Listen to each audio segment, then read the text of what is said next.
नियम कैसे है? सोचने लगे कि विभीषण जी अपने आप को जीव बोले और राक्षसों को क्या बोले? दांत। हनुमान जी सोचते हैं कि कोई आदमी किसी को अपशब्द कहता है तो अपशब्द किसने कहा? जिह्वा ने। सुनने वाले को क्रोध आया और सामने मारा एक मुक्का मुंह पर, तो टूटा कौन? दांत। अपशब्द किसने कहा था? जिह्वा ने। टूटा कौन? दांत। हनुमान जी सोचे ये जीव है और राक्षस सब दांत है, इसका मतलब ये काम करेंगे और राक्षस सब अपने आप टूट के समाप्त हो जाएंगे। अरे बस बस, इनको अपनी गोद में शामिल करना है, इनको अपना बनाना है। अपना कैसे बनाया जा सकता है? देखिए, भगवान के स्वभाव को बताकर किसी को भी भगवान का बनाया जा सकता है। विभीषण जी कहे, हनुमान जी क्या भगवान मेरे पर कभी कृपा करेंगे?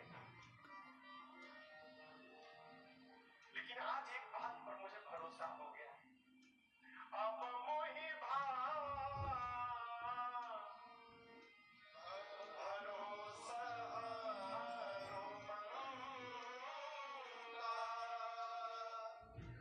बिनु हरि कृपा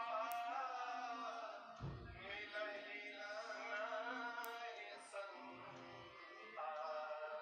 बिनु हरि कृपा मिलहि नाहि संता। संत कैसे मिलते हैं? भगवान की कृपा से। लेकिन मानस में कौन चौपाई है? अरे पुण्य पुंज बिनु मिलहि न संता। अब ये क्या हो गया? एक चौपाई कहती है कि बिना पुण्य के संत नहीं मिलेंगे, दूसरी चौपाई कहती है जब तक भगवान की कृपा नहीं होगी तब तक संत नहीं मिलेंगे। सही कौन? एक बात तो उत्तर की है, दूसरी बात दक्षिण की है। सही कौन? तुलसी जी कौन सही?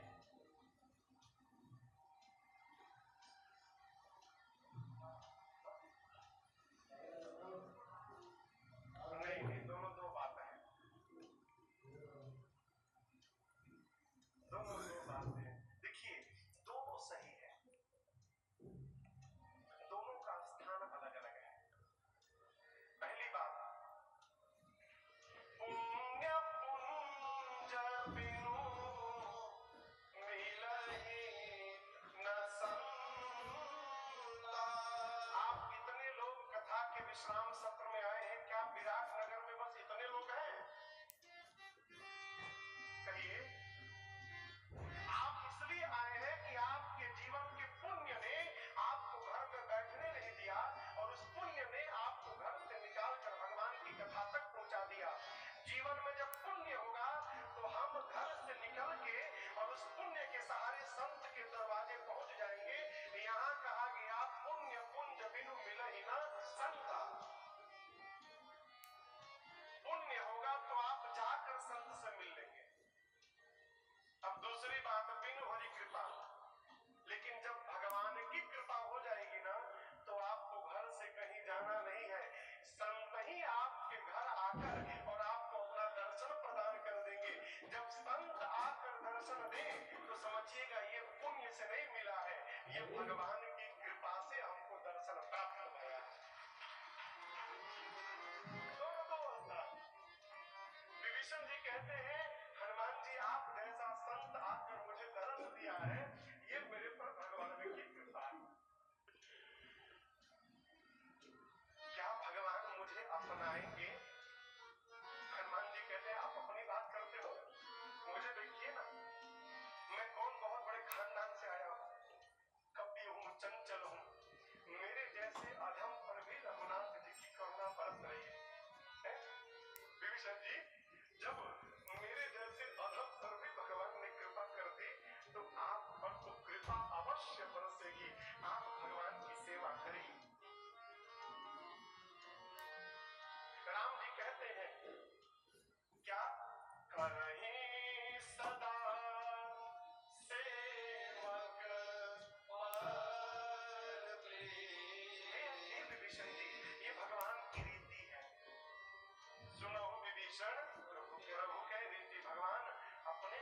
रावण पर सदैव कृपा करते हैं।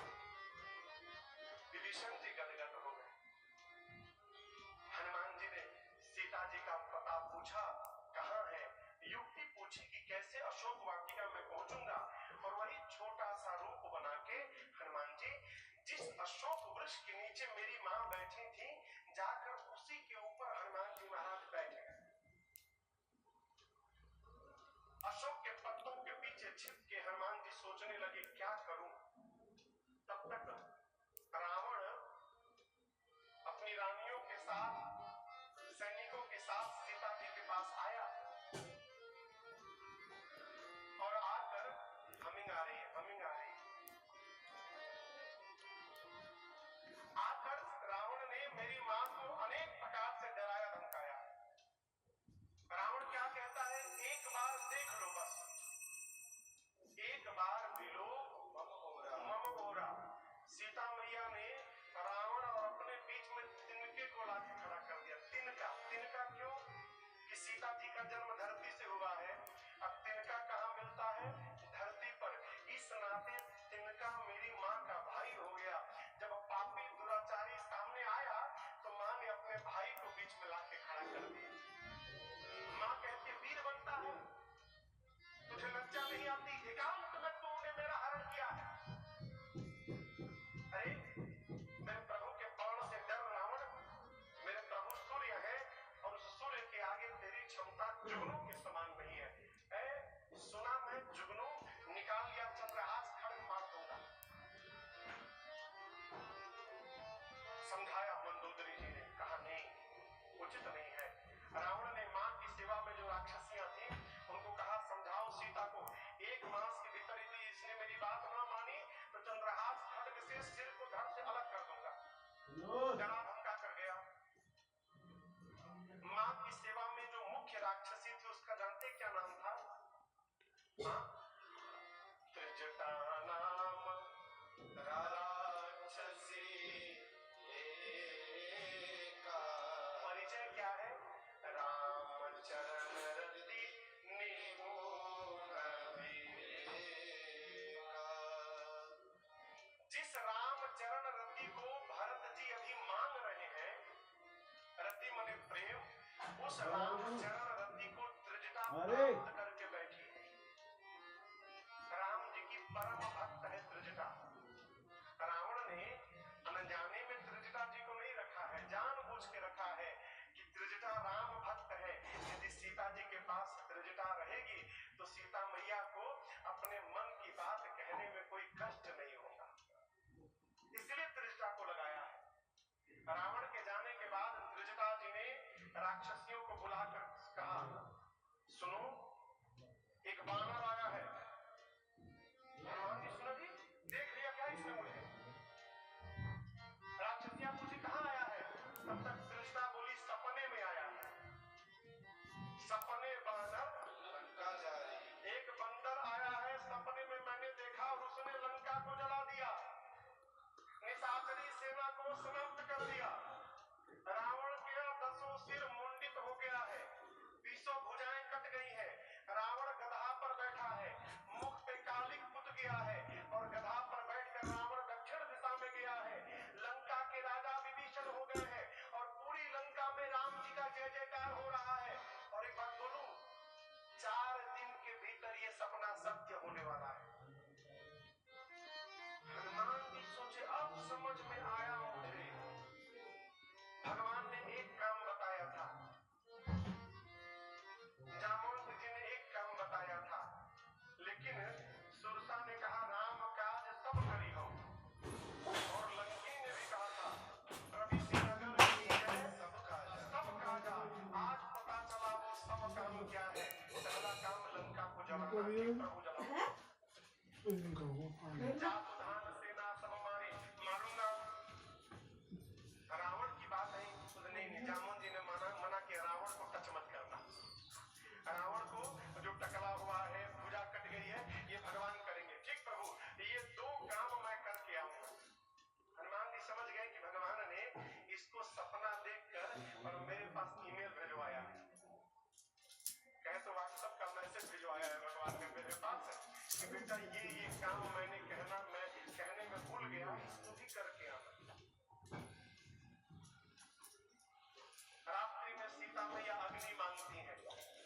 कृष्णा कहती है यहाँ अग्नि का काम है नहीं, सब कच्चे खा लेते हैं, पकाने का काम है नहीं। कृष्णा चली गई तो सीता जी तारों से, चंद्रमा से, अशोक के पत्तों से अग्नि मांगती है। हनुमान जी ऊपर बैठे हैं, माँ की व्याकुलता देखकर हनुमान जी भगवान अभी प्रेस लगा दूंगी, ऐसे कैसे कर दूं फिर खुल जाएगा। प्रभु मुद्रिका मेल मुख माही ऊपर से गिरा दिए, दीन मुद्रिका दारिता जैसे गिराए, पीले रंग की अंगूठी सोने की, दूर गिरा तो हनुमान माँ को लगा कि अग्नि है, माँ दौड़ कर गई उठाई,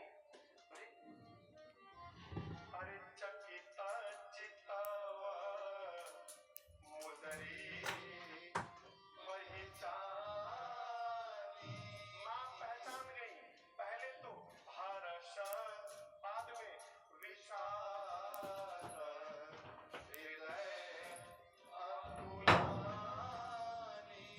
पहले मुद्रिका देखकर माँ प्रसन्न भई, अगले क्षण उदास भई। क्यों? माया से ऐसी मुद्रिका बन नहीं सकती, और ये अजेय है, इसको कोई जीत नहीं सकता। ये मुद्रिका यहाँ आई कैसे? कौन लाया इसको? माँ के विस्मय भाव को सुनकर हनुमान जी ऊपर से लगे भगवान की कथा गाने। अरे राम सिया राम जय जय राम, राम सिया राम जय जय राम, राम सिया राम जय जय राम, राम सिया राम जय जय राम। रामचंद्र गुण पर मैं लागा, रामचंद्र गुण पर मैं लागा, सुनत ही माता कर दुख भागा, सुनत ही माता कर दुख भागा। लागी सुनै श्रवण मन लाए, लागी सुनै श्रवण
के शरीर में कमल के पंखुड़ियों के नोक भाले के समान चुभते हैं।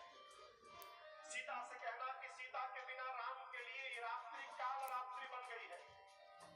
चंद्रमा सूर्य से अधिक तपते हैं। अब बादल राम के ऊपर जल की वर्षा नहीं करते, बादल राम के ऊपर तपते तेल की वर्षा करते हैं। हनुमान मेरी सीता से कहना ये शीतल मंद सुगंध हवाएं राम के शरीर को सर्प के फुंकार की भांति लगते हैं।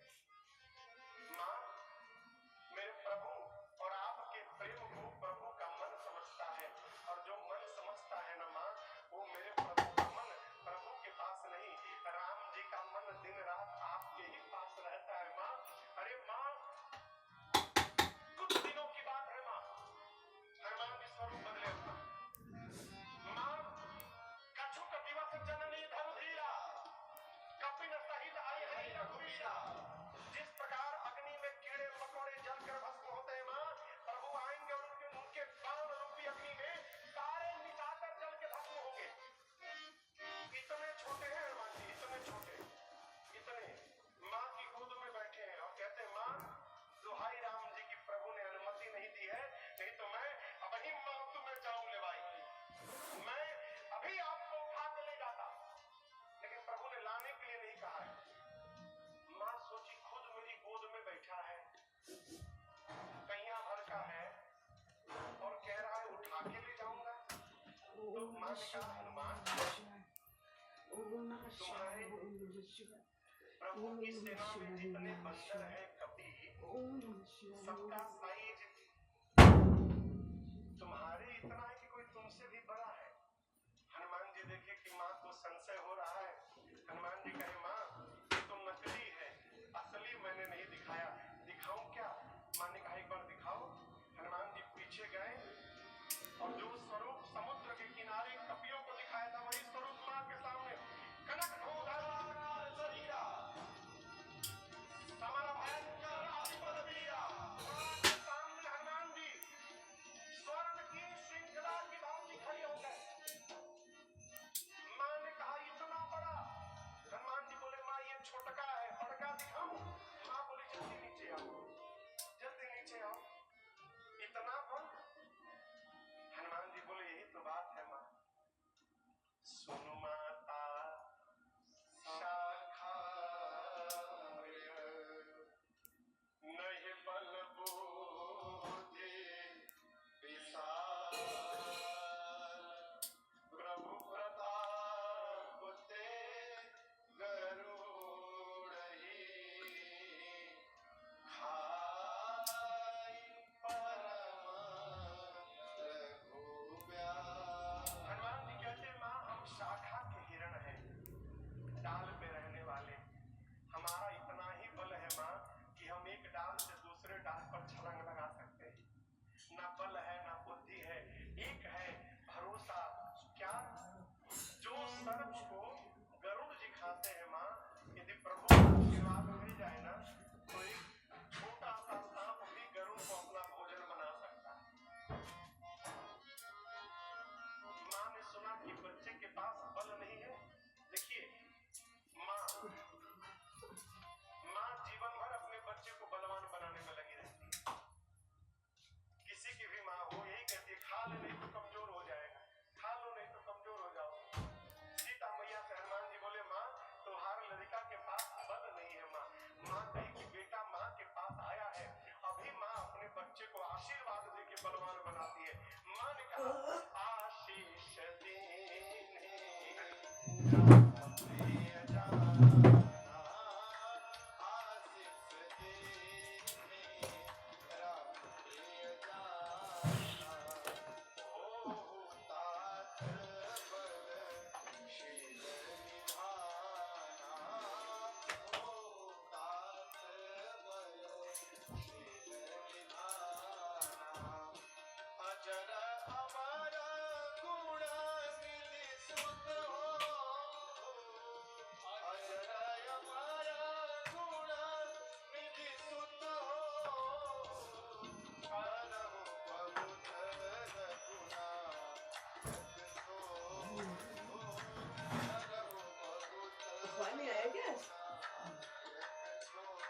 माँ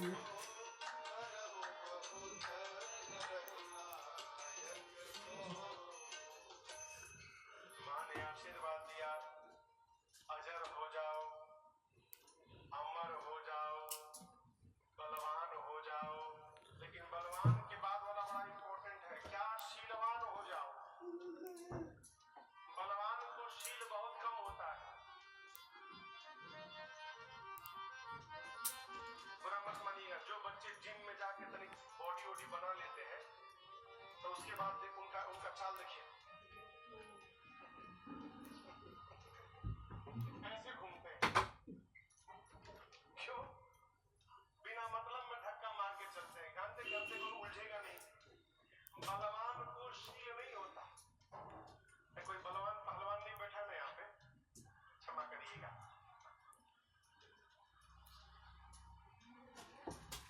माँ ने कहा बलवान हो जाओ लेकिन शीलवान हो जाओ, अर्थात बल का प्रयोग वही करना जहां उसकी आवश्यकता हो, उसके अलावा प्रयोग मत करना। और अंतिम आशीर्वाद, हनुमान तुम्हारे प्रभु राम जी तुम्हारे पर बहुत कृपा करे, मैं तुमको आशीर्वाद देती हूँ। हनुमान जी महाराज अंतिम वाला समय में करहु कृपा प्रभु असु सुनि काना, निर्भर प्रेम मगन हनुमान। बहुत नाचे, नाचने के बाद कहे माई बहुत जोर की भूख लगी है। तब हनुमान जी बोले मां अशोक वाटिका में इतने फल लगे हैं, खा लूं? मां ने कहा बहुत मोटे मोटे रखवाले हैं। हनुमान जी बोले उनका भय नहीं है मां। क्यों? अभी अभी आपने बलवान होने का आशीर्वाद दिया है, तो थोड़ा प्रैक्टिकल करके देखूंगा कितना बढ़ा गया है। जिनकर भय माता होई नाही, यदि आप प्रसन्न हो तो आदेश दो। मां ठीक है जाओ, हृदय में राम जी जो बैठे हैं उनको पहले भूख लगाना फिर खाना। हनुमान जी चले और सोचने लगे कि त्रिजटा ने कहा था सपने बानर लंका जाए, जात भान सेना सब मारे। तो इन राक्षसों को मारने के लिए पहले कुछ उत्पात करना पड़ेगा। उत्पात करूंगा, आएंगे लड़ने तब न मारूंगा। ऐसा सोच के हनुमान जी चले और जाकर दर्शन करें। चले उनाई सिर पे थे उबागा, चले उनाई सिर पे थे उबागा। फल खाए सिदर तोरे लागा, फल खाए सिदर तोरे लागा। रहे तहाँ बहु भट रखवारे, रहे तहाँ बहु भट रखवारे। कछु मार कछु जाए पुकारे, कछु मार कछु जाए पुकारे। नाथ एक आवा कपि भारी, नाथ एक आवा कपि भारी। देहि अशोक वाटिका पुजारी, देहि अशोक वाटिका पुजारी। खाए से फल अर्पित पौ पारी, खाए से फल अर्पित पौ पारी। रक्षक मार्ग मार्ग महि तारे, रक्षक मार्ग मार्ग महि तारे। सुनि रावण पठए भट नाना, सुनि रावण पठए भट नाना। तिनहि देखि कर देव हनुमाना, तिनहि देखि कर देव हनुमाना। सब रजनी चर कपि संघारे, सब रजनी चर कपि संघारे। गए पुकारत कछु अध मारे, गए पुकारत कछु अध मारे। ही अक्षय कुमारा, ही अक्षय कुमारा। चला संकल सुभटय पारा, चला संकल सुभटय पारा। आवत देख विटप कहि कर दाता, इति पाति महामुनि कर। आवत देख विटप कहि कर दाता, ये रखी पाति तोलिया, महामुनि कर। ये एक अच्छा बन गया देखो। हनुमान जी बाग में गए और पहले पेट भर के खाए। पहले भर गया पेट, फल खाए सी तरु तोड़े लागा। लगे वृक्षों को तोड़ तोड़ के फेंकने। रखवाले देखे बंदर आया है, अशोक वाटिका उजाड़ रहा है। रखवाले गए, हनुमान जी रक्षक मरते मरते वही डारे। 15 राक्षस को इधर पकड़ते, 15 को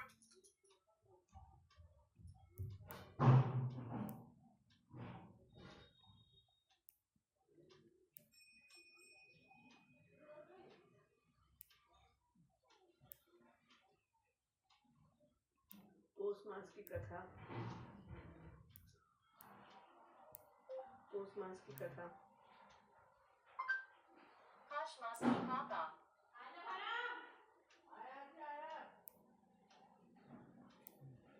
कलयुग में धर्म की राह है कठिन, पर भक्ति से मिलता है परम सुख और अभिन्न। ओम आदित्य नमः।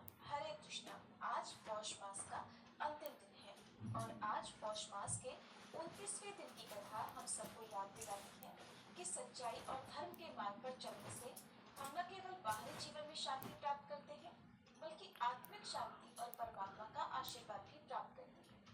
आज की कथा हमें सिखाएगी कि कैसे झूठ और पाप से बचकर सत्य और पुण्य के मार्ग पर चलकर हम अपने जीवन के उद्देश्य को पा सकते हैं। आइए आज पौष मास के अंतिम दिन को हम सभी प्रभु की भक्ति और शुद्धता के साथ बिताएं, ताकि हमारी आत्मा दिव्य आशीर्वाद से प्रकाशित हो। इससे पहले कि सभी अध्याय सुनने के लिए आप सबका बहुत बहुत धन्यवाद और आशा करती हूँ कि आने वाले माघ मास में भी आप हमारे चैनल पर हर दिन इसी तरह से कथाएं सुनेंगे। श्री सूत जी बोले, हे शौनक जी, हे वत्स, आपने भगवान महोदर की महिमा से युक्त ये अद्भुत कथा सुनी।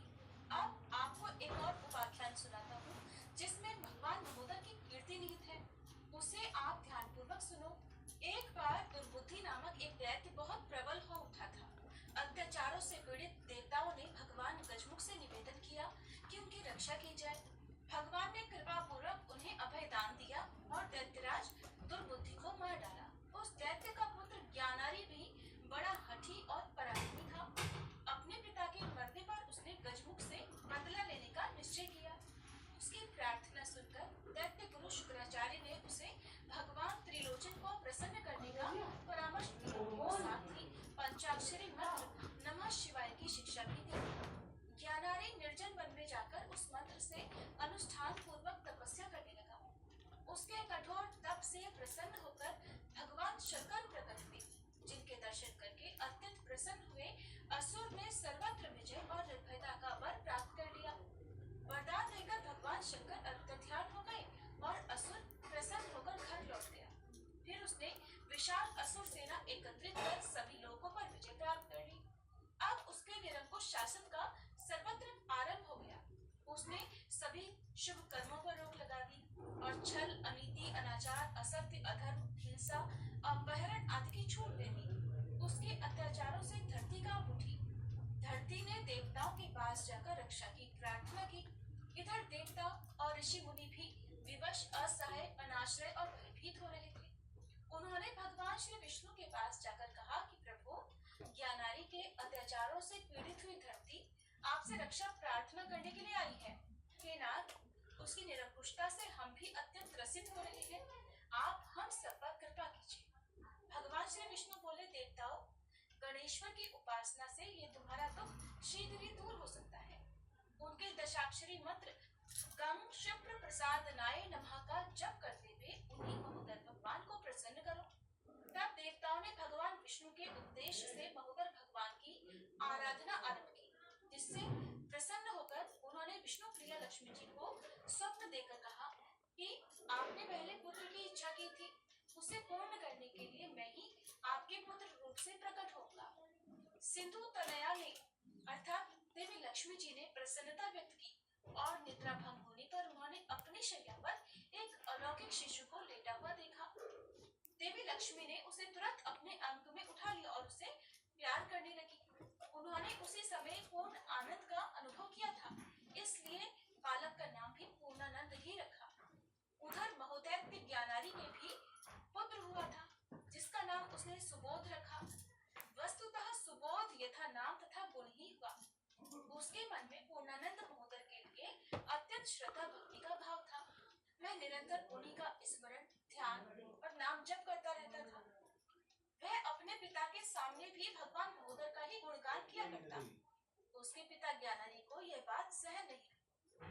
ज्ञानारी ने अपने पुत्र को बहुत समझाया कि महोदर में कुछ भी सामर्थ्य नहीं है और न ही वह जगदीश्वर ही है। जगदीश्वर तो मैं स्वयं हूँ, जो समस्त विश्व का शासन करता हूँ। इसलिए उसका नाम स्मरण आदि व्यर्थ ही है। किंतु उसके पुत्र ने उसकी बात नहीं मानी। जब ज्ञानारी ने देखा कि उसका पुत्र किसी प्रकार उसकी बात मानता ही नहीं, तो उसने अत्यंत क्रोधित होकर कहा, अरे 23 दुष्ट को आएगी। पिता, तेरा वह और बहु 20 ननद वाली मुझ पर कमेटी कहाँ भी है? डालेगी। मैं उसे वहीं 20 वाली जाकर कमेटी मारूंगा। भी 23 तारीख को बोलने लगेगी। समुद्र बोला, उन 20 अंतर्यामी वाली कमेटी और और पैसे देने हैं सर्वसमर्थ 25 प्रभु को। को मारना तो दूर, कोई उन्हें छू भी नहीं सकता। देखो, वे धरती, आकाश, जल, थल, वन, पर्वत, समुद्र, वृक्ष, लता, वल्लरी, पवन, सरोवर, सरिता, अणु, परमाणु आदि सभी में व्याप्त हैं। जितने भी चराचर जीव हैं, उन सभी में प्रभु का ही निवास है। यहाँ तक कि मुझ में और आप में भी वे मूषक वाहन भगवान महोदय सदैव विद्यमान रहते हैं। ज्ञानारी ने क्रोधित होकर लाल लाल नेत्रों से अपने पुत्र सुबोध को घूरते हुए कहा, यदि तेरा वह महोदय सर्वत्र है तो दिखाई क्यों नहीं देता? अगर वह सामने आए तो मैं उसे इसी समय मार डालूंगा। तभी एक भयंकर ध्वनि के साथ मूषक वाहन गजमुख प्रकट हो गए। ज्ञानारी यह निश्चय भी नहीं कर पाया था कि वह कौन है, कहाँ से आए हैं। तभी महोदय ने उसे मार डाला और उसके मरते ही समस्त संसार में सुख शांति स्थापित हो गई। श्री सूत जी बोले, हे शौनक जी, अब मैं भगवान गणेश्वर के गजानन अवतार की कथा कहता हूँ, तुम ध्यान से सुनो। गजाननः सविज्ञेयः सांख्येभ्यः सिद्धिदायकः लोभासुर प्रहर्ता वै आँखोगश्च प्रकृतिः। हे शौनक जी, गणेश जी का जो अवतार गजानन नाम से जाना जाता है, वह सांख्य योगियों के लिए भी सिद्धि देने वाला है, क्योंकि वह सांख्य ब्रह्म का धारक है। उस अवतार में उन्होंने लोभासुर का विशेष रूप से संहार किया है। उस अवतार को भी विद्वज्जन मूषक वाहन ही कहते हैं। इस अवतार की कथा इस प्रकार है कि एक बार भगवान शंकर के दर्शन की इच्छा से धनेश्वर कुबेर कैलाश पर्वत पर गए थे। उस समय जगतवंद्य शिव जी के साथ ही जगत जननी शिवा भी विराजमान थी। उनके उस रूप को धनपति कुबेर लुब्ध दृष्टि से देखने लगे। ये देखकर शिवा को क्रोध आ गया और उन्होंने कुबेर को आग्नेय दृष्टि से देखा। इससे अत्यंत भय को प्राप्त हुए कुबेर से लोभ नामक एक भयंकर असुर की उत्पत्ति हुई, जो कि जन्म से अत्यंत पराक्रमी और क्रूर था।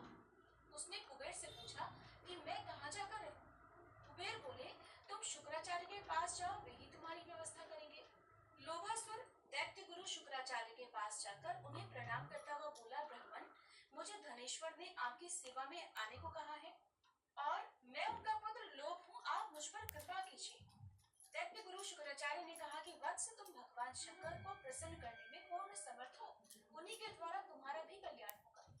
लोभासुर उन्हें प्रणाम करके निर्जन वन में गया और स्वच्छ जल में स्नान कर शुद्ध वस्त्र पहनकर शुक्राचार्य की बताई विधि से भस्म धारण की और भगवान त्रिपुरारी के ध्यान पूर्वक पंचाक्षरी मंत्र का जाप करने लगा। इस प्रकार वे लंबे समय तक निराहार रहकर तपस्या करता रहा, जिससे अंत में भगवान शंकर प्रसन्न हुए और भगवान शंकर उसे इच्छित वर देकर अंतर्ध्यान हो गए। कुछ प्रमुख असुरों के साथ मिलकर लोभासुर ने अपनी विशाल सेना एकत्र कर ली। अपनी अत्यंत बढ़ी हुई शक्ति देखकर एक दिन उसने देवलोक पर आक्रमण कर दिया।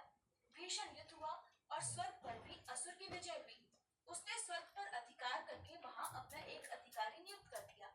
देवराज इंद्र भगवान विष्णु की शरण में वैकुंठ लोक जा पहुंचे। तब देवताओं की रक्षा करने के लिए और उनके लोग उन्हें वापस दिलाने के लिए भगवान श्री हरि उस दैत्य से युद्ध करने के लिए रण क्षेत्र में जा पहुंचे। वहां उनका घोर युद्ध हुआ, किंतु दैत्यराज को मिले वरदान के कारण भगवान श्री हरि को भी उसके सामने से हटना पड़ा। अब तो उस असुर का साहस और भी बढ़ गया। उसने सोचा कि युद्ध कला में तो रुद्र अधिक चतुर है, इसलिए अपने इस उत्कर्ष काल में उन्हें भी वश में कर लेना चाहिए। ऐसा निश्चय करके उसने असुरों की विशाल वाहिनी को लेकर कैलाश पर्वत पर आक्रमण कर दिया।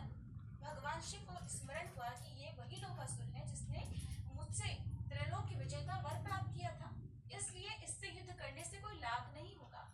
तब उन्होंने शरण में आए हुए देवता ऋषि मुनियों से कहा कि असुर को मारने के लिए भगवान गजानन की कृपा प्राप्त होना बहुत आवश्यक है। वे प्रभु उसे इच्छा मात्र से ही परास्त करने में समर्थ हैं। सभी को भगवान शिव का यह परामर्श बहुत हितकारी लगा। तब से वे अत्यंत भक्ति पूर्वक गजमुख की उपासना करने लगे। उस समय उन्होंने विधि पूर्वक उनका षोडशोपचार पूजन किया। तब भगवान गजानन प्रसन्न हुए और प्रकट होकर उन्हें आश्वासन दिया कि देवगणों, ऋषि मुनिगण, आप सब घबराइए मत, मैं लोभासुर को हराकर आप सबको सुख प्रदान करूंगा। तब गजानन ने भगवान शिव ने गजानन का यह संदेश उस दैत्य को कह सुनाया कि वह देवता आदि के छीने हुए राज्यों को लौटा दे और अधर्म का त्याग कर दे, नहीं तो संग्राम भूमि में वे उसका वध कर डालेंगे। भगवान शिव से गजानन भगवान का यह संदेश सुनकर उस दैत्य ने अपने गुरु शुक्राचार्य से परामर्श किया और अन्य दैत्यों की तरह शुक्राचार्य ने उसे भी भगवान की शरण में जाने की सलाह दी। लोभासुर समझ गया कि परम प्रभु गजानन भगवान की शरण लेने में ही हमारा कल्याण है, इसलिए वह तुरंत ही शिव जी के साथ उनकी शरण में गया और उनके चरणों में पड़कर अपने कुकृत्यों की क्षमा मांगने लगा। ये देखकर भगवान ने उसे भी क्षमा कर दिया। समस्त देवता, ऋषि मुनि और ब्राह्मणों के समाज उसके सुमार्ग पर आने से बहुत प्रसन्न हुए और चारों ओर भगवान गजानन का जय जयकार गूंज उठा। संसार भर में सुख शांति छा गई। श्री सूत जी बोले, हे शौनक जी, अब मैं आपको प्रभु के लंबोदर अवतार का वर्णन करता हूँ। लंबोदर अवतारो वै क्रोधासुर निर्वहण शक्ति ब्रह्मा खुगः सदतत धारक उच्यते। हे शौनक जी, लंबोदर नामक अवतार में प्रभु गणेश्वर ने क्रोधासुर का संहार किया था। ये अवतार ब्रह्म की सत्य स्वरूप शक्ति का धारक कहा गया है। इसमें भी उनका वाहन मूषक ही रहा है। श्री सूत जी बोले, हे शौनक जी, भगवान लंबोदर की एक प्रसिद्ध कथा भी है, आपकी भक्ति देखकर उसे भी कहता हूँ। देखो, प्राचीन काल की बात है। लोक पितामह चतुरानंद सत्यलोक में बैठे हुए प्रभु ध्यान में लीन हो रहे थे। तभी उनके निश्वास से एक पुरुष का प्राकट्य हुआ। उस पुरुष ने ब्रह्मा जी के समक्ष आकर प्रणाम किया और उन्हें संतुष्ट करने के लिए उनकी स्तुति करने लगा। चतुर्मुख का ध्यान भंग हो गया। उस पुरुष को सामने खड़े होकर स्तुति करते देखकर ब्रह्मा जी बोले, वत्स, तुम कौन हो और किस उद्देश्य से मेरे सामने उपस्थित हुए हो? उस पुरुष ने विनम्रता से निवेदन किया कि प्रभु, मैं आपके निश्वास से प्रकट आपका पुत्र हूँ। आप मेरा नाम रखिए और मेरे रहने के लिए स्थान भी प्रदान कीजिए। ये सुनकर ब्रह्मा जी कहने लगे, वत्स, तेरे देखने मात्र से ही माया की वृद्धि होती है, इसलिए तेरा नाम माया का रखना उचित रहेगा।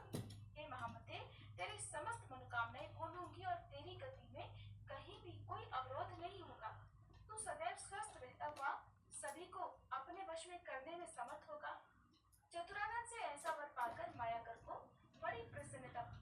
वह उन्हें प्रणाम कर विश्व भ्रमण के लिए चल पड़ा। उसके बाद प्रबल होने की बात जानकर विप्रचित्ति नामक एक अत्यंत महाबली दैत्य उनको प्रणाम करते हुए और उसकी अधीनता स्वीकार करते हुए उसे दैत्य गुरु शुक्राचार्य के पास लेकर गया। आचार्य ने उसे वर प्राप्त जानकर देवराज के पद पर अभिषिक्त कर दिया। फिर विप्रचित्ति ने उसे सब प्रकार से संतुष्ट कर भौतिक सुखों के आकर्षण में फंसाने का प्रयास किया। दैत्यराज मायाकर कुछ समय तो वैसे ही विषय सुखों में लिप्त रहा। इसके बाद उसने पृथ्वी के सभी राजाओं को अपने वश में कर लिया। फिर वह पाताल पर जा चढ़ा। वहाँ घोर युद्ध के बाद नागों ने भी हार स्वीकार कर ली। अपनी पराजय से शेष नाग बहुत व्याकुल हुए। उन्होंने विघ्नराज भगवान लंबोदर की उपासना की। उनकी भक्ति से लंबोदर भगवान प्रकट हुए। तब शेषनाग ने उनके चरणों में प्रणाम करके प्रार्थना की कि प्रभु, मायाकर ने हमारा राज्य छीन लिया है। अब समस्त नाग बेघर हुए मारे मारे फिर रहे हैं। लंबोदर ने उनकी प्रार्थना सुनकर आश्वासन दिया कि नागराज, चिंता मत करो, मैं तुम्हारे अभीष्ट पूर्ण करने के लिए मायाकर को मार डालूंगा। सूत जी बोले, हे शौनक जी, फिर बाद में उन सर्वांतर्यामी प्रभु ने शेषनाग के पुत्र रूप में अवतार प्रकट होकर मायाकर से घोर युद्ध किया और अंत में उसकी माया का विच्छेद कर उसे मार डाला। इससे समस्त नाग समाज प्रसन्न होकर उनकी जय जयकार करने लगा और संसार भर में सुख शांति छा गई। सूत जी ने फिर कहा कि हे हरिभक्त शौनक जी, भगवान गणेश्वर का एक अवतार विकट नाम से भी प्रख्यात हुआ था। अब मैं तुम्हें उस अवतार से संबंधित उपाख्यान सुनाता हूँ। विकटो नाम विख्यातः कामासुर विदारकः मयूर वाहनश्चायं सौर ब्रह्मधरः स्मृतः। हे शौनक जी, भगवान गणपति के विकट नामक अवतार द्वारा कामासुर का संहार हुआ। ये प्रभु सौर ब्रह्म के धारण करने वाले मयूर वाहन कहे जाते हैं। उनकी कथा इस प्रकार है कि एक बार की बात है, जलंधर नामक असुर बहुत प्रबल हो रहा था। समस्त संसार उससे त्रस्त था। उसकी पत्नी वृंदा बहुत पतिव्रता थी। इस कारण जलंधर का परास्त किया जाना किसी भी प्रकार संभव नहीं था। तब देवगण सोचने लगे कि किसी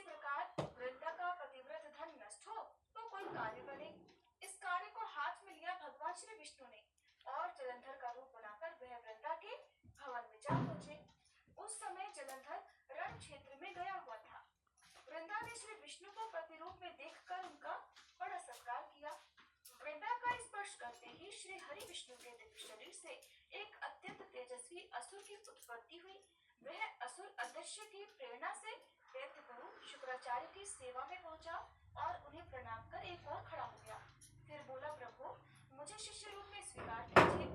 शुक्राचार्य बोले, तू कामातुरता के कारण उत्पन्न हुआ है, इसलिए तेरा नाम कामासुर होगा। तो भगवान शंकर के पंचाक्षरी मंत्र नमः शिवाय का अनुष्ठान कर। अब कामासुर गुरु चरणों में प्रणाम कर निर्जन अरण्य में चला गया और आचार्य द्वारा बताई गई विधि से पंचाक्षरी मंत्र के जप पूर्वक भगवान शिव को प्रसन्न करने लगा। उसकी तपस्या से भगवान शिव प्रसन्न हुए और फिर वह भगवान शिव से बोला कि आशुतोष प्रभु, आज आपने मुझे कृतार्थ कर दिया है। मैं आपके चरणों की सुदृढ़ भक्ति की याचना करता हूँ। भगवान शिव बोले कि वो तो तुझे सहज ही प्राप्त हो गई है। अब तेरी इच्छा हो तो तू कोई वर भी मांग। कामासुर ने प्रसन्न होकर कहा कि नाथ, मैं समस्त ब्रह्मांड को अपने अधीन करना चाहता हूँ, इसलिए मुझे आप वही वर दीजिए जिससे मैं त्रैलोक्याधीश बन सकूं। और इस प्रकार वह असुर भी भगवान शंकर से मिले वरदान के कारण त्रैलोक्याधीश बना। उसने तीनों लोगों को उसने परेशान करना शुरू कर दिया, उन पर अत्याचार शुरू कर दिया। सामने आई विपत्ति से मुक्ति पाने के लिए सभी देवतागण एक गोवर्धन पर इकट्ठा हुए थे। उसी अवसर पर देशाटन करते हुए महर्षि मुद्गल भी वहां गए। देवताओं ने उनका अर्घ्य पाद्य आदि से पूजन किया। फिर कहा कि प्रभु, हम बहुत दुखी हो रहे हैं, कृपया कामासुर के संहार का कोई उपाय बताइए। तब महर्षि ने कुछ देर सोचने के बाद कहा कि देवगणों, मैं आपको असुर के विनाश का एक अमोघ उपाय बताता हूँ। वह सिद्ध क्षेत्र मयूरेश है ना, वहां जाकर भगवान गणेश्वर की प्रसन्नता के लिए तपस्या कर। वे प्रभु तुम्हारा संकट अवश्य दूर करेंगे। तब सभी देवगणों ने उस सिद्ध क्षेत्र में जाकर भगवान गणेश्वर की आराधना प्रारंभ कर दी। गणेश्वर भगवान उनकी तपस्या से प्रसन्न होकर दर्शन देकर कहने लगे कि घबराओ मत, मैं कामासुर को पराजित कर तुम्हारा मनोरथ अवश्य पूर्ण करूंगा। जब कामासुर ने यह सुना तो वह क्रोधित हो गया। उसने तुरंत ही असंख्य दैत्य सेना लेकर देवताओं और मुनियों पर आक्रमण कर दिया। उन्हें व्याकुल देखकर भगवान गणेश्वर मयूर पर सवार होकर युद्ध के मैदान में पधारे और दैत्यों का विनाश करने लगे। दैत्य सेना को नष्ट भ्रष्ट कर भगवान गणेश्वर ने उस दैत्य से कहा कि अगर तुझे अपने प्राणों की चिंता हो तो तू मेरी शरण में आ जा, नहीं तो मेरे हाथों तेरा वध निश्चित है। ये सुनकर कामासुर का क्रोध बढ़ गया। उसने मयूर वाहन गणेश्वर पर एक भयंकर गदा फेंकी, किंतु वह गदा भगवान के चरणों के समीप जा गिरी। दूसरी बार उसने पुनः शक्ति का उपयोग किया, उसकी भी वही दशा हुई। तब उसे दैत्य गुरु शुक्राचार्य के वचनों का स्मरण हुआ। उन्होंने कहा था कि राजन, यदि भगवान मयूर वाहन युद्ध में आ जाए तो तुम उनकी शरण में आ जाना, क्योंकि वे ही सर्ग, स्थिति और प्रलय के कारण रूप आदिदेव गणेश्वर हैं। उन पर तुम्हारा कभी कोई वश नहीं चल सकता। तब कामासुर ने तुरंत ही प्रभु के चरण पकड़ लिए और अपने अपराधों की क्षमा मांगने लगा। भगवान गणेश्वर ने भी कृपा पूर्वक उसे अपनी भक्ति प्रदान की। श्री स्वामी जी बोले, हे मुने, अब मैं तुम्हें भगवान गणेश के विघ्नराज रूप का उपाख्यान सुनाता हूँ। हे शौनक, भगवान गणपति का जो विघ्नराज अवतार है वह शेष वाहन कहा जाता है। प्राचीन समय की बात है, गिरिराज का विवाह हो चुका था। वे उपवन में अपनी सखियों के साथ बैठी हुई वार्तालाप कर रही थी। तभी किसी एक बात पर उन्हें जोर की हंसी आ गई और उनकी हंसी से ही एक पर्वताकार किंतु अत्यंत मनोरम पुरुष उत्पन्न होकर उनके सामने आ खड़ा हुआ। उस पुरुष को देखकर गिरिराज बड़ा आश्चर्य हुआ। सोचने लगे कि कौन है, कहाँ से आया। फिर उन्होंने सामने खड़े हुए उस पुरुष से प्रश्न किया कि यहाँ पर आने का तुम्हारा उद्देश्य क्या है। पुरुष ने हाथ जोड़कर मैं आपकी हंसी से उत्पन्न हुआ आपका पुत्र हूँ और आपका पुत्र होने के कारण आपकी कृपा का अधिकारी भी हूँ। आप मुझे जो भी आज्ञा देंगी मैं उसका पालन करूँगा। देवी पार्वती बोली कि वत्स, मैं उस समय अपने प्राण की शिवजी से उठकर उसी मान की अवस्था में मुझे हंसी आ गई, जिससे तेरा जन्म हो गया। इसलिए मान परायण होने से तेरा नाम मम अर्थात ममता होगा। अब तुम गणेश्वर का स्मरण करो जिससे तुम्हें अभीष्ट की प्राप्ति हो। पंचाक्षरी मंत्र वक्रतुंडाय हुम का उपदेश किया। तब उनके चरणों में प्रणाम कर वह तपस्या करने के लिए वन में चला गया, जहाँ उसकी भेंट दैत्यराज शंकर से हुई। गिरिजापुत्र ने दैत्यराज से पूछा कि आप कौन हैं? क्या किस लिए आए हैं? यदि अनुचित न समझे तो मुझे अपना पूरा वृतांत बताने की कृपा करें। शंबरासुर ने उत्तर दिया कि महाभाग, मेरा नाम शंकर है। मैं अनेक विद्याओं का ज्ञाता हूँ। अगर तुम चाहो तो मैं वे सब विद्याएं दे सकता हूँ, जिससे तुम अवश्य ही अत्यंत सामर्थ्यवान हो जाओगे। ममतासुर बहुत प्रसन्न हुआ। उसने शंबरासुर से समस्त आसुरी विद्या से अभ्यास से वह स्वयं कामरूप हो गया। उसके अंदर भी आसुरी शक्ति आ गई। कुछ समय के बाद शंबरासुर ने अपनी अत्यंत सुंदर कन्या मोहिनी का विवाह ममतासुर के साथ कर दिया। उस दिन उसने आनंदों को भोग में बिताया। उसके बाद एक दिन वह शंबर की प्रेरणा से दैत्य गुरु शुक्राचार्य जी के पास पहुंचा। उसने आचार्य को प्रणाम कर विघ्नराज से वर प्राप्त होने की बात सुनाई, जिससे शुक्राचार्य को बड़ी प्रसन्नता हुई। उन्होंने कहा कि असुरेश्वर, तूने विघ्नराज को प्रसन्न कर लिया, ये बहुत अच्छा किया। ममतासुर के आग्रह पर दैत्यगुरु उसके भवन में पधारे और वहां उसे दैत्यराज के पद पर अभिषिक्त किया। कुछ समय बीतने पर अपनी आसुरी शक्तियों का प्रयोग करके उसने भी तीनों लोकों पर विजय प्राप्त कर ली और उसने सभी देवता ऋषि मुनियों पर अत्याचार आरंभ कर दिया, जिससे दुखी होकर वे सभी ममतासुर के अत्याचारों से रक्षा का उपाय सोचने लगे। उस समय श्री भगवान विष्णु ने कहा कि अगर हमें अपना श्रेय साधन करना है तो भगवान विघ्नराज की उपासना करनी चाहिए। वे ही इस असुर को परास्त कर सकते हैं। उनकी बात मानकर सब देवता विघ्नराज की प्रसन्नता के लिए तप करने लगे। फिर जब भाद्र शुक्ला चतुर्थी आई, तब मध्याह्न काल में भगवान विघ्नराज ने दर्शन दिए। देवताओं ने प्रसन्न होकर उनकी स्तुति की और अपने कष्ट की बात उन्हें सुनाई। फिर अपनी रक्षा की प्रार्थना की।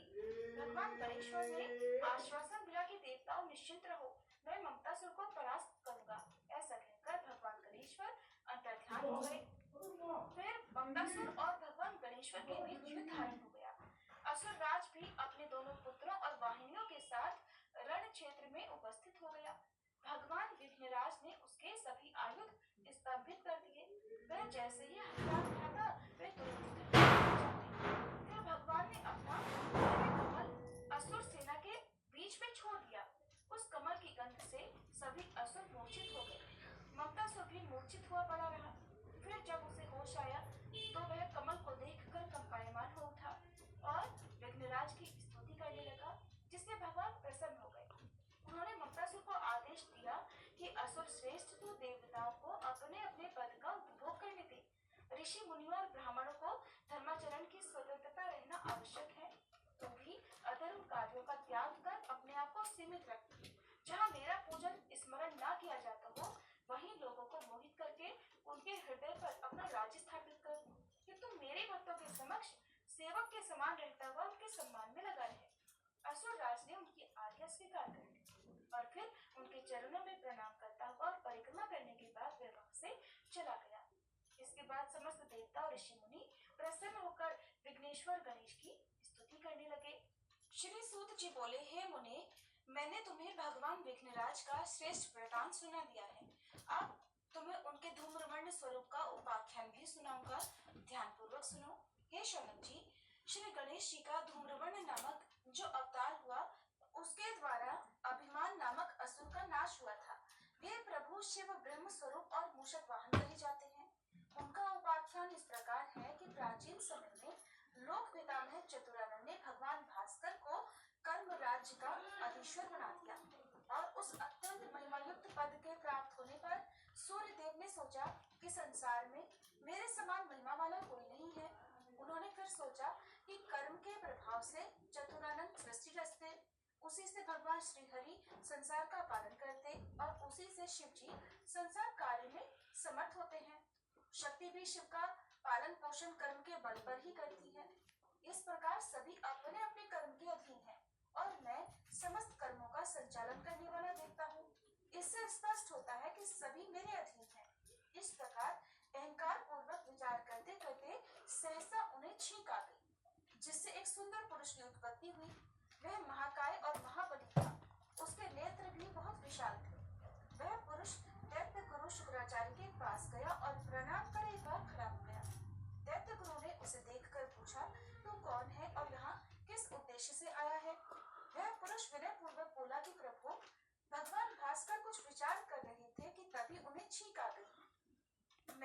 उसी छींक से उत्पन्न हुआ।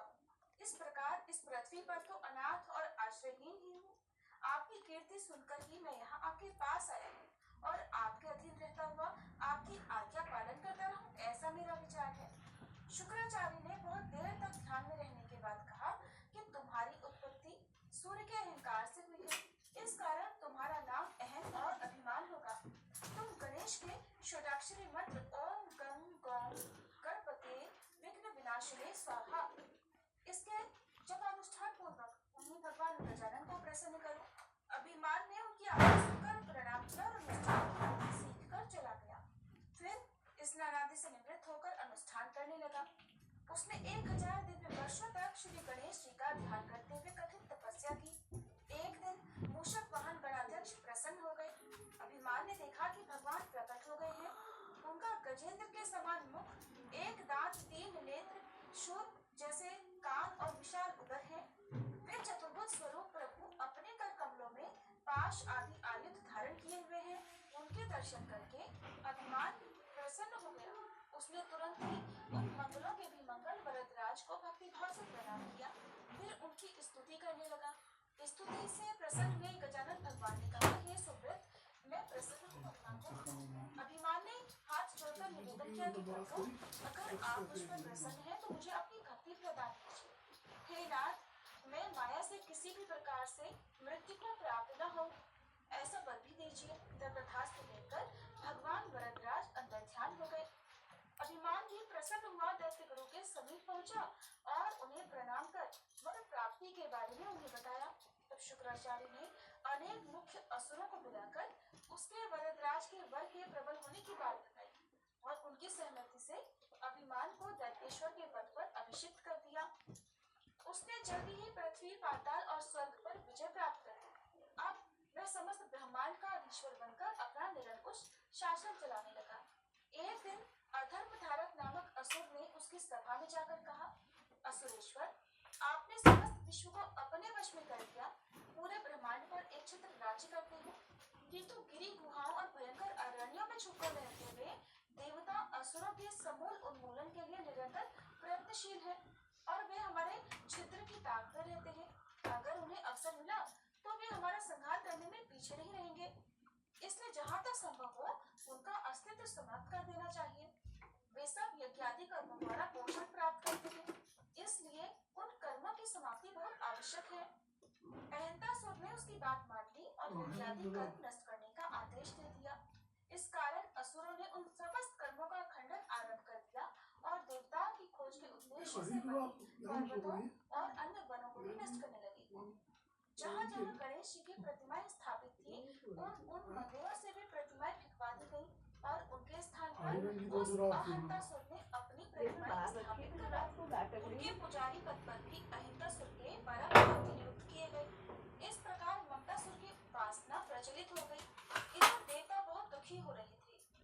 वे विचार विमर्श के लिए एकत्रित हुए। उन्होंने निश्चय किया कि करुणा मूर्ति गजानन को प्रसन्न करने के लिए एकाक्षरी मंत्र का आश्रय लिया जाए।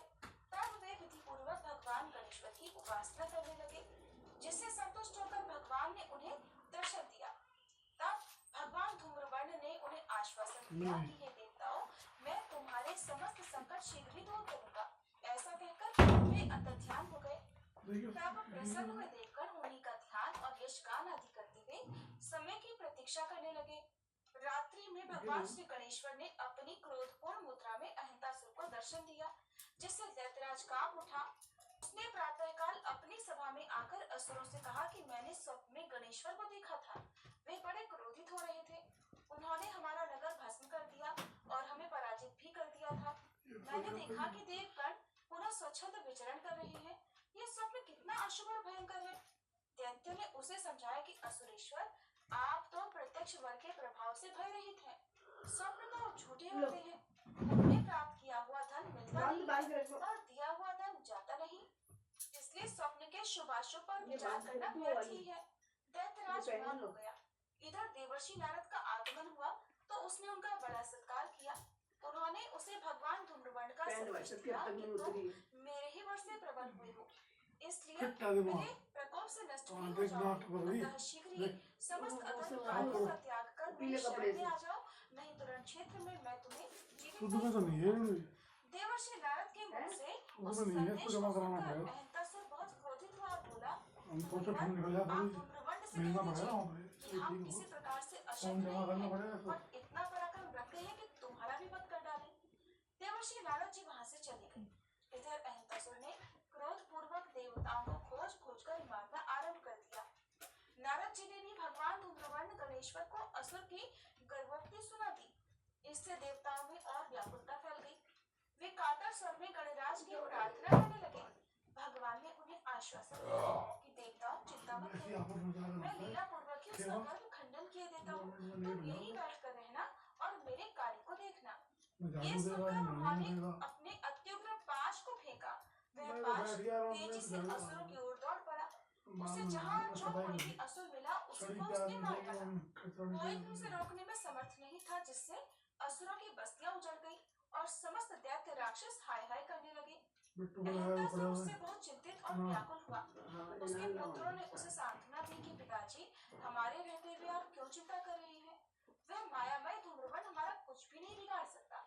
हम उसकी माया को आसुरी माया से जल्द ही नष्ट कर डालेंगे। आप हमारा पराक्रम तो देखिए। इधर दैत्यराज उनके आश्वासन से शांत हुआ और उधर उसके पुत्र विशाल असुर सेना के साथ गणेश्वर से युद्ध करने की इच्छा से नगर के बाहर निकले। तभी उस तेजस्वी पास ने वहां आकर सभी असुरों को भस्म कर दिया। अहंतासुर के दोनों पुत्र भी उस पाश के तेज से दग्ध होकर परलोक चले गए। अहंतासुर ने सुना तो वह समस्त दैत्य सेना के साथ रण क्षेत्र में आ गया। पाश तो अब भी सक्रिय था। वह उसकी सेना को रुई के ढेर के समान भस्म करता चला गया। इस प्रकार कुछ ही समय में उसकी समस्त दैत्य वाहिनी नष्ट हो गई। तब पाश अहंतासुर की ओर बढ़ने लगा। ये देखकर उसने जल्दी ही दूर भागकर अपने प्राण बचाए। फिर वह कांपता हुआ दैत्य की शरण में जा पहुंचा और उन्हें प्रणाम कर बोला, प्रभु, धूम्रवर्ण की माया पाश के सामने मेरी एक भी नहीं चली। समस्त दैत्य सेना मारी गई और मैं बड़ी मुश्किल से ही बचकर यहाँ तक आ सका हूँ।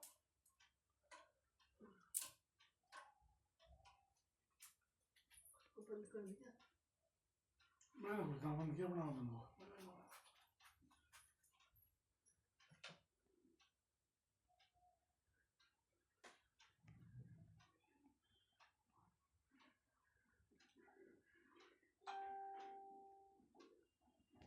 हे गुरुदेव, मुझे वह वरदान प्राप्त जो अमोघास्त्र थे उनके निष्फल होने का क्या कारण है?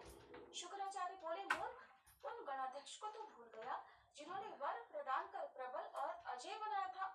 उन मायातीत प्रभु की इच्छा ही इतनी प्रबल है कि तीनों लोगों की समस्त क्रियाएं उसी से चलती हैं। देख, स्वर्ग के देवताओं, पृथ्वी के मनुष्यों और पाताल में असुरों और नागों आदि के निर्विघ्न जीवन यापन की व्यवस्था भी उन्हीं की इच्छा से होती है। तो उन्हें उनसे वर प्राप्त करके उन्हीं की व्यवस्था और इच्छा के कार्यों में व्यवधान उपस्थित कर दिया और देवताओं और मुनिगणों को बड़ा कष्ट पहुंचाया। तेरे अत्याचार से समस्त प्राणी उत्पीड़ित हो रहे हैं। आप तो तुरंत ही उन प्रभु की शरण में जा, नहीं तो वे तेरा सर्वनाश कर डालेंगे। असुरेश्वर ने कहा, प्रभु, उन्होंने अभी क्या छोड़ा है? वहाँ भीषण संहार कर डाला है। शुक्राचार्य ने उसे समझाते हुए कहा कि जो शेष बच गया है उससे तो तेरी रक्षा हो जाएगी, अन्यथा कुछ भी बचेगा नहीं। अहंतासुर शुक्राचार्य को प्रणाम कर धूम्रवर्ण की सेवा में उपस्थित हुआ और उनके चरणों में पड़कर रोने लगा। उसकी दुर्दशा देखकर करुणामय प्रभु ने उसे क्षमा कर दिया। उनकी इच्छा मात्र से वह पाश लौटकर उनके पास आ गया। फिर उनकी स्तुति की। असुर द्वारा स्तुति से प्रसन्न और संतुष्ट होकर भगवान ने कहा कि महासुर, अब तो देवताओं के स्थान, धर्म स्थान, यज्ञशाला, तीर्थ, मंदिर आदि को तुरंत छोड़ दे और जहाँ मेरे भक्त नहीं है और जहाँ मेरी पूजा उपासना नहीं होती वहाँ जाकर निवास कर। मेरे भक्तों, देवताओं, ऋषि मुनियों आदि की रक्षा करने का भार भी तुझे ग्रहण करना होगा। अहंतासुर ने उनके आदेश पालन का वचन दिया और फिर उनकी स्तुति करने लगा। फिर उनकी भक्ति प्राप्त कर वहां से तुरंत चला गया। ये देखकर देवतागण अत्यंत प्रसन्न हुए और मंगल में गणेश जी का पूजन और स्तवन करने लगे। फिर गणेश जी को प्रणाम कर देवताओं ने उनका जय जयकार किया और जब वे प्रभु अंतर्ध्यान हो गए तब वे सभी हर्ष विभोर होकर अपने अपने स्थानों को चले गए।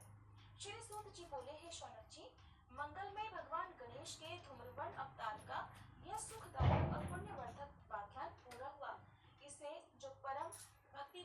भागवत श्रवण करता है वह सदैव ऐश्वर्य से संपन्न होता है। उनके द्वारा भोग और मोक्ष की प्राप्ति होती है। भविष्यति च सौखस्य पठते श्रवते पदम भुक्ति मुक्ति प्रदम च पुत्र पौत्रादिकम तथा। ये थी भगवान श्री गणेश जी के अवतार की कथा और इसी के साथ आज पौष मास माध्यम समाप्त हुआ। उम्मीद है आपको कथाएं पसंद आई होंगी। अब तक के सभी अध्याय सुनने के लिए आप सभी का एक बार फिर से बहुत बहुत आभार। आप सुनिए श्री सूर्य चालीसा पाठ। श्री रवि हरतः घोरतम अगणित किरण प्रसाद वंदन करूं तब चरणन में अर्घ देऊं जलधारी। सकल सृष्टि के स्वामी हो सचराचर के नाथ निस्दिन होत तुमसे की होवत संध्या प्रभात। जय भगवान सूरतमहारी जय खगेश निमितर शुभकारी। तुम हो सृष्टि के नेत्र स्वरूपा त्रिगुणधारी त्रैवेद स्वरूपा। तुम ही करता बालक संहारक भुवन चतुर्दश के संचालक। सुंदर बदन चतुर्भुजधारी रश्मि रथी तुम गगन विहारी। चक्र शंख और श्वेत कमलधर। दीदी हम बोले थे ना छठ पूजा छठ पर ही कर लेते हैं। 8,500 करोड़ रुपया लिया था इन लोगों ने जमुना मैया की सफाई के लिए। हमको तो लगा था कि साफ हो गया होगा। अब तो लगता है कि भूल हो गया चुनने में भूल तो 10 साल पहले ही हो गया था। ये पीने का साफ पानी तो दे ना सके। जब नहीं सफाई का भाग करेंगे तो अब बस अब नहीं सहेंगे बदल के रहेंगे। इस बार ना करें चुनने में भूल खिलाएं कमल का फूल। वर मुद्रा सोहत चोटी कर शीश मुकुट कुंडल गलमाला। चारु तिलक तब भाल विशाला। सप्त अश्वरथ अति द्रुतगामी अरुण साथी गति अविरामी। रक्त वरुण आभूषण धारत अति प्रेतो लाल पदारथ। सर्वात्मा कहे तुम्हें ऋग्वेदा मित्र कहे तुमको सब वेदा।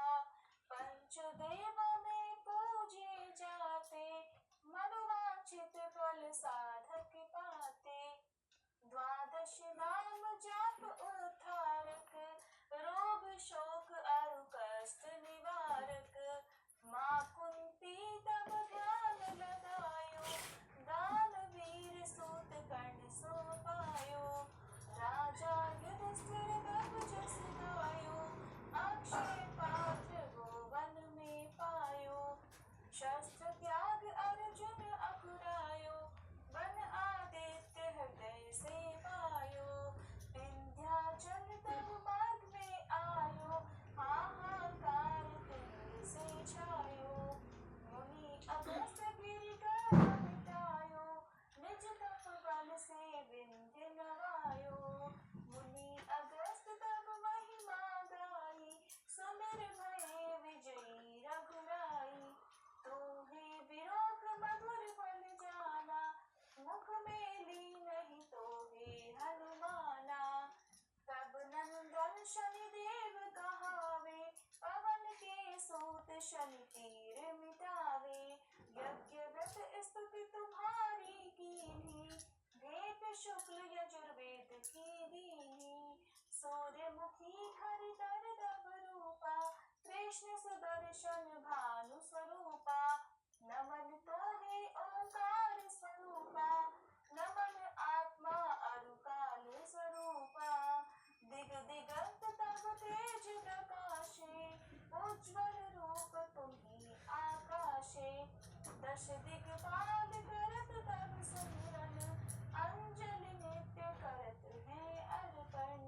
त्रिविध ताप हरता तुम भगवन ज्ञान ज्योति करता तुम भगवन। सफल बनावे तब आराधन गायत्री जप सरल है साधन।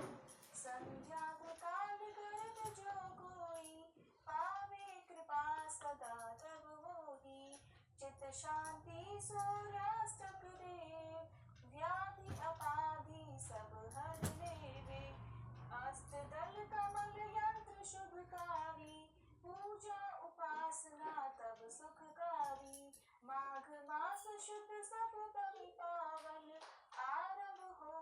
शुभ